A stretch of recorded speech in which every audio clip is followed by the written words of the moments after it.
Chers apprenants, bienvenue dans cette leçon dédiée aux vecteurs.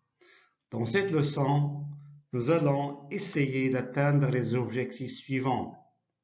Qu'est-ce qu'un vecteur?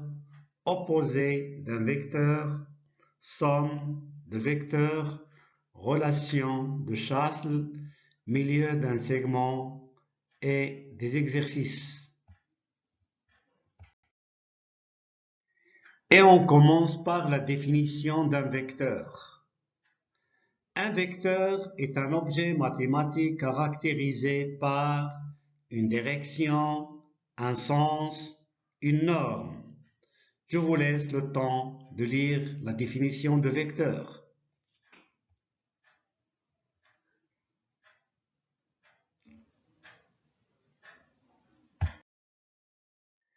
Exemple. A et B sont deux points distincts du plan. A s'appelle l'origine du vecteur AB.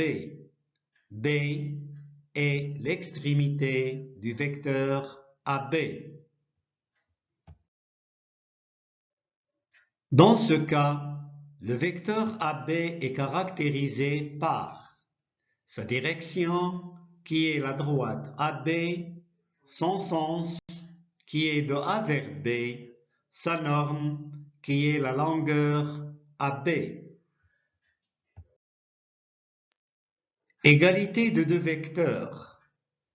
Les vecteurs AB et CD sont égaux si et seulement s'ils ont la même direction, c'est-à-dire les droites AB et CD sont parallèles ou confondues, le même sens de A vers B, la même norme, c'est-à-dire la longueur AB est égale à la longueur CD.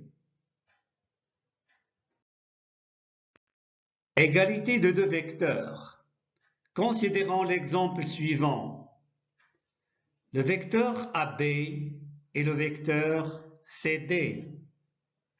Remarquons que les droites AB et CD sont parallèles.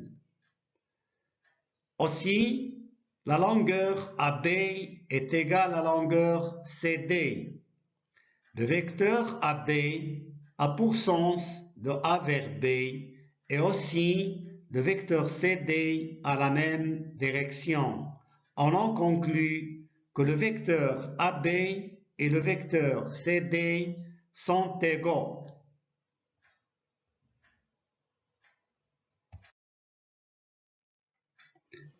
Somme de deux vecteurs, relation de Chasles. A, B et C sont trois points du plan. Le vecteur AB plus le vecteur BC est égal au vecteur AC.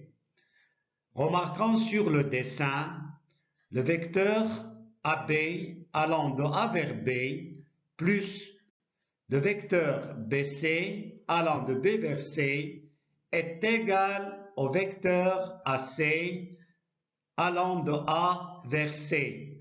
Cette relation s'appelle relation de Chasles.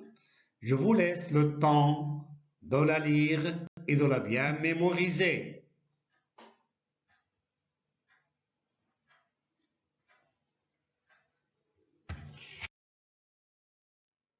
La relation de Chasles s'applique à la somme de plusieurs vecteurs.